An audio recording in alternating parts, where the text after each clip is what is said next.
में बात करेंगे सितंबर और अगस्त महीने की सरकारी नौकरियों के फॉर्म के बारे में। अगर आप भी यहाँ पे सरकारी नौकरी की तैयारी कर रहे हो तो यहाँ पे डिस्कस करेंगे सितंबर महीने की, जो कि यहाँ पे 30 सितंबर 2025 तक आपके एप्लीकेशन फॉर्म रहेंगे। इसके अलावा यहाँ पे महिला और पुरुष अभ्यर्थी दोनों ही इसमें शामिल हो सकेंगे।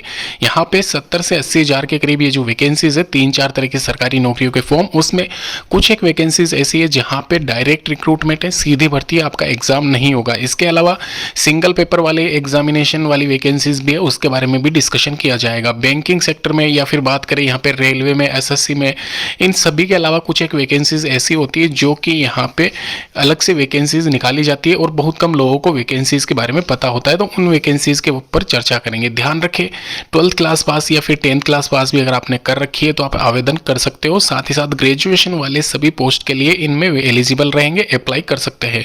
सबसे पहले अगर मैं बात करूँ इसमें, यहाँ पे WCD यानी कि वुमेन एंड चाइल्ड डेवलपमेंट की तरफ से ये वैकेंसी महिला एवं बाल विकास विभाग के द्वारा निकाली गई है और ये वैकेंसी ओनली महिलाओं के लिए रहने वाली है। तो पहले ही मैं आपको बता दूं 20,531 पदों पे पहली जो वैकेंसी है आंगनवाड़ी रिक्रूटमेंट 2025 महिला सुपरवाइजर भर्ती 2025 के बारे में यहाँ पे बात हो रही है।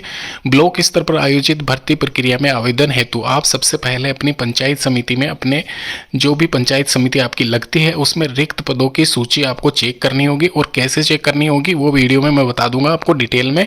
यहाँ पे वही लिस्ट आपको चेक करनी है और उसमें अगर पंचायत समिति में आपका नाम आ रहा है विभाग का, सॉरी यहाँ पे आपकी पंचायत समिति का वेबसाइट पे, तो वहाँ पे आपको चेक कर लेना है कि आप जिस वैकेंसी के लिए एलिजिबल हो वो वैकेंसी में कितने पद वैकेंट है। उसके बाद में ही आप अप्लाई करें, क्योंकि यहाँ पे आपका DV जब होगा डॉक्यूमेंट वेरिफिकेशन, तो उसमें डॉक्यूमेंट्स में आपके चेक किए जाएंगे कि आप किस जगह से बिलोंग करते हो। इसके अलावा ये जो वैकेंसीज़ है, यह वैकेंसीज़ महिलाओं के लिए है, बार बार मैं कह रहा हूँ। तो महिला सुपरवाइजर, इसके अलावा आशा सहयोगिनी और कार्यकर्ता की पोस्ट इसमें शामिल रहेगी। ध्यान रखें महिला सुपरवाइजर के 8,359 पद इसमें शामिल है, आशा सहयोगिनी के 5,041 पद है और वहीं यहाँ पे कार्यकर्ता वाली पोस्ट के 7,130 पद इसमें शामिल रहेंगे। इसके अलावा ये जो वैकेंसी है, इस वैकेंसी के लिए अगर आप आवेदन कर रहे हो, बहुत कम कॉम्पिटिशन इसलिए भी रहेगा क्योंकि इसमें महिला सदस्य ही भाग ले सकती है, पुरुष इसमें अप्लाई नहीं करेंगे। ये आप ध्यान रखें थोड़ा सा। तो 20,000 पदों पे जो वैकेंसी है, अगर आपने 1-2 साल में अच्छी खासी तैयारी कर रखी है तो सुपरवाइजर पद के लिए आप जरूर अप्लाई करें, क्योंकि यहाँ पे केवल और केवल सुपरवाइजर पद के लिए ही एग्जामिनेशन होगा। सैलरी वाइज बात की जाए तो अभी यहाँ पे 2024 में 30-35 हज़ार के अराउंड इसको दिया जा रहा था सैलरी। इसके अलावा ये हो सकता है 35 हज़ार तक आराम से सैलरी इसकी जाएगी। TAD अलाउंसेस जो भी आपका रहता है वो 2 साल प्रोबेशन पीरियड कंप्लीट करने के बाद में आपको दिया जाएगा। इसके अलावा बिना यहाँ पे प्रोबेशन पीरियड के अगर आप कंप्लीट नहीं करते हो, इसके साथ में आपका जो सैलरी रहेगा 12,000 और 14,000 सहयोगिनी और कार्यकर्ता का रहेगा, जो कि आपको 2 साल के अंदर अंदर स्टार्टिंग मंथ में मिलेगा।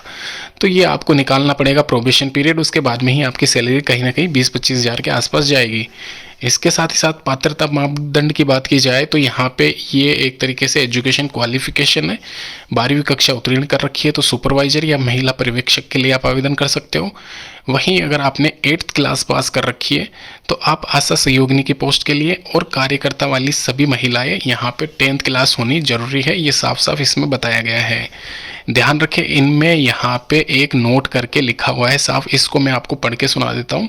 यहाँ पे लिखा है केवल महिला सुपरवाइजर पदों हेतु परीक्षा का आयोजन किया जाएगा। अन्य पदों पर 10वीं में या फिर 8th क्लास में जो भी इसमें गिवन है उनमें प्राप्त अंकों के आधार पर आपकी मेरिट सूची बनाई जाएगी और अंतिम चयन आपका किया जाएगा। किसी भी विवादास्पद स्थिति में बोर्ड का निर्णय सर्वमान्य रहेगा। यानी कि एक तरीके से सिंपल सा इसमें कह दिया गया है कि खाली एग्जामिनेशन जो होगा आपका यहाँ पे सुपरवाइजर पद के लिए होगा, जिसका पाठ्यक्रम नीचे यहाँ पे दिया गया है, आप देख सकते हो। इसमें विषय की बात की जाए, सब्जेक्ट की बात की जाए तो सामान्य ज्ञान और करंट अफेयर पर आप फोकस करना मेनली। 50 क्वेश्चन 50 मार्क्स के आपके रहने वाले इसमें। इसके अलावा यहाँ पे रीजनिंग के 25 क्वेश्चन 25 मार्क्स के और कंप्यूटर के 25 क्वेश्चन 25 मार्क्स के मिला के यहाँ पे 100 अंकों का ये पेपर है। 2 घंटे का आपको टाइम दिया गया है और यहाँ पे इसमें मेरिट सूची आपकी बनाई जाएगी 100 अंकों में। अगर आप 60% ले आते हो तो आपका सिलेक्शन श्योर आप मान के चलना। यहाँ पे एक नोट और है जिसको आप पढ़ ले। 70 अंकित करने पर आपका नेगेटिव मार्किंग यानी कि नकारात्मक अंकन नहीं किया जाएगा और 40% अंक आपको यहाँ पे मेन जो भी आपका पेपर होता है सिंगल एक, उसमें 40% आपको सिक्योर करने पड़ेंगे, तभी आपकी आगे फर्दर कॉपी चेक की जाएगी और आपको शामिल किया जाएगा मेरिट लिस्ट में। तो यहाँ पे इजीली आप अप्लाई करना इसको और सारे के सारे क्वेश्चंस करके आना, क्योंकि नेगेटिव मार्किंग इसमें है नहीं और 40% ईजिली आप लेके आ सकती हो। यहाँ पे निश्चित रहिए, इसका पूरा कंप्लीट सिलेबस दे रखा है और यहाँ पे मैं अलग से पेपर भी बता दूंगा आपको, सैम्पल पेपर, उससे आप गैस कर सकते हो कि कैसे क्या पेपर आपका एग्जामिनेशन हॉल में आने वाला है।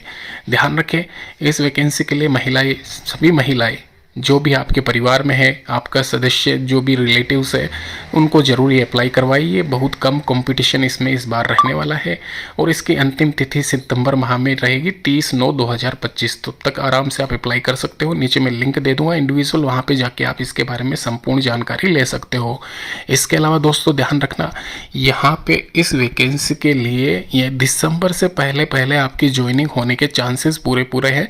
तो आप एक बार के लिए अक्टूबर-नवंबर महीने में जब भी इसका एग्जाम होता है उससे पहले मैं आपको प्रोवाइड करवा दूंगा मॉडल पेपर, वो आप एक बार निकाल लेना, आपका आराम से सिलेक्शन हो जाएगा इस वैकेंसी के लिए। दोस्तों इसके अलावा एक और वैकेंसी है UIDAI यानी कि आधार कार्ड रिक्रूटमेंट 2025 की यहाँ पे बात हो रही है। अगर आप भी यहाँ पे सेक्शन ऑफिसर के 1500 पदों पे और